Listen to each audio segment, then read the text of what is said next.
Ito na nga ba ang tamang panahon na sinasabi ni dating Senador Richard Gordon, dating chairman ng Blue Ribbon Committee, na mahigpit na inaway, pinagalitan, minura pa, pinersonal ni dating Pangulong Duterte nung ito'y nag-iimbestiga tungkol sa overprice o anomalya sa isyu ng pagtugon sa COVID noong mga panahong yon.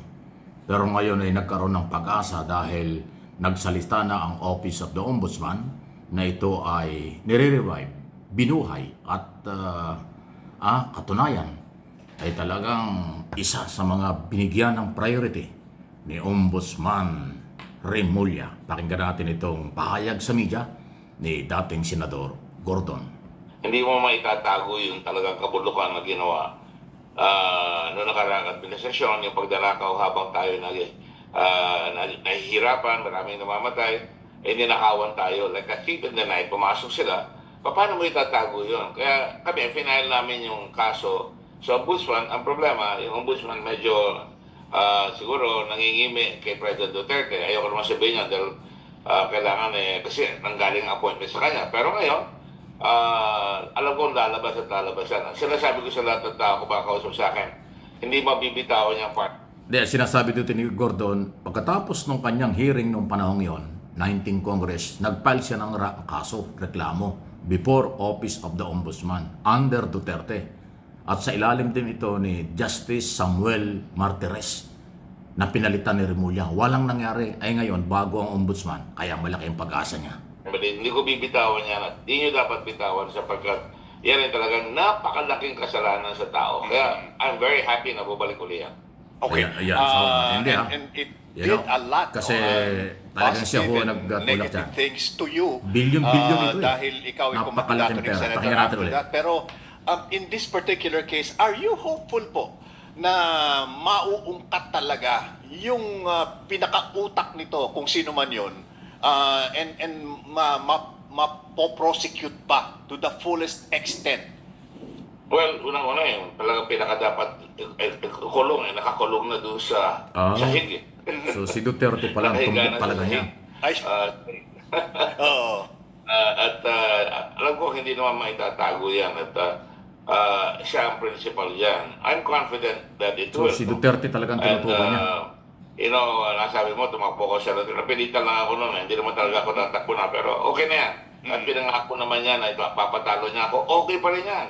Dapat hindi ako mahabol ang title. Ang nahabol ko pagsisilbi sa bayan. At ngayon, lalabas na naman yan. Pinapakita naman ng ating buong kabayanan na gusto nila ng katarungan.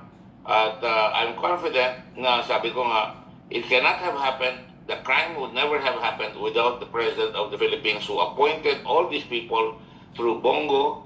Pina-appoint niya sa office ng SAP.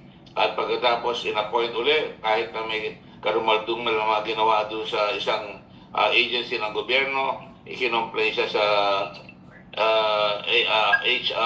Housing and Urban Board, HLURB. Tapos in-appoint pa rin doon sa PSDBM kasama ng mga Davao Boys. At ang nangyari ay yun ang nagbigay daan na inutos niya mismo kay Secretary Duque ilipat yung pera na kaya naman ng DOH na sila ang magpabidding pero nilagay dito sa hindi natin kilalang PSDBM. At sa umpisa pa lang, nakita mo inaamin niya siya nagpalipat, ako ang nagutos, kailangan magawa yan. At pagkatapos ay nakita niyo, sa umpisa pa lang nag-overprice na hanggang umabot na ng 11.5 billion yung na-discover namin pero ang nakuha ay 47 billion. Wow! At kasama, hindi na nga namin inabot si Saldico dahil ng concentration namin yung talagang mahuli sila Michael Yang hanggang kay lahat ng mga kasama nila.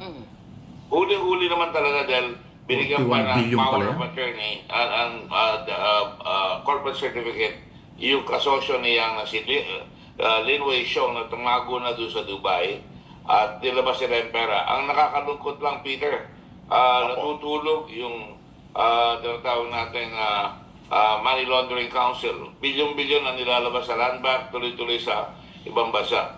At nakikita na nagkakabali, hindi pa kumikilos lahat yung ahensya ng gobyerno. Nakita lang they are not legally, financially, and technically capable. Binigay pa rin sa kanila kahit ang kanilang financial capability ay 625,000 pesos lamang, binigay pa rin sa kanila at Grabe. bilyon-bilyon ang kinulimbat ng mga yan. So yan, napakalinaw. 41 billion pala yung anomalya during Duterte administration doon sa overprice sa pagtugon sa COVID. At ang masakit dito, mukhang natulog din ang Anti-Money Laundering Council nung panahon yun. Pinabayaan daw na matransfer ang mga perang ito sa abroad. Wow! Grabe, ano? Ang tinutukoy ni Gordon, Richard Gordon, dating senador, ngayon ni chairman ng Philippine Red Cross, ay si dating Pangulong Duterte na ngayon daw ay nakakulong na dyan sa Daig. Pero marami hong sangkot dito. Yung Davao Boys na binabanggit. Yung DBMPS ba yun? Procurement Service ba yun? Department of Budget and Management. Si Christopher Lau ang undersecretary ng panahon nun. Isipin mo yung budget. Nasa Department of Health na. Iniutos pa na ibalik sa DBM.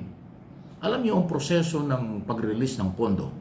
Pag ginawa ng Kongreso at Senado yung batas, yung budget, proposed budget, pupunta sa Malacanang pipirmahan. Tapos lahat ng departamento ng gobyerno, sila yung magre-request sa DBM na kung ano ang kailang gagastusin. Base dun sa batas, base dun sa budget, taon-taon yan. Ay yung budget pala na-transfer na ibigay na sa Department of Health. Pero iniutos pa ito na ibalik sa DBM. At yun ang sabi ni Ray Gordon. Nung maibalik, ninakaw. Nawala yung pera. 11.5 lang daw yung una na-discover, pero ang totoo daw, 41 billion during Duterte administration.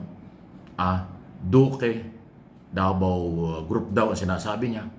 Kaya masaya itong si Gordon dun sa pag-revive ng Office of the Ombudsman. Kasi nga, tinulugan ito ng Ombudsman nung panahong yon. Ay, siyempre, bata ni Duterte yung si Martires, kaya di siya gumalaw. Grabe. Overpriced, sa dami ng namatay, dami ng may sakit, bagsak ng ekonomiya sa buong mundo dahil sa COVID, mayroon palang nagpayangan. So, consistency Gordon, no, kanyang ginagawa ito dun sa Blue Ribbon Committee, kahit na siya binabastos, minumura, pinipersonal ni Duterte, hindi sa tumigil. Pero talagang may katapusan ang lahat. Natapos si Duterte sa posisyon, ito nabuhay ang kaso, yari ang Duterte Boys dahil madidiin yan. Hindi yan titigilan. Kasi ganyan palang kalaki. Hindi lang 11.5. 41 billion overprice. Plunder yan. Habang buhay ng pagkakakulong, dapat na ganyan karami ang nakawan. Ngayon, yung sinasabi ng mga Duterte supporters na ngayong Marcos administration lang nangyari ang nakawan, kalokohan talaga. Yan, malinaw na malinaw. Diyan pa lang sa COVID, marami ng racket.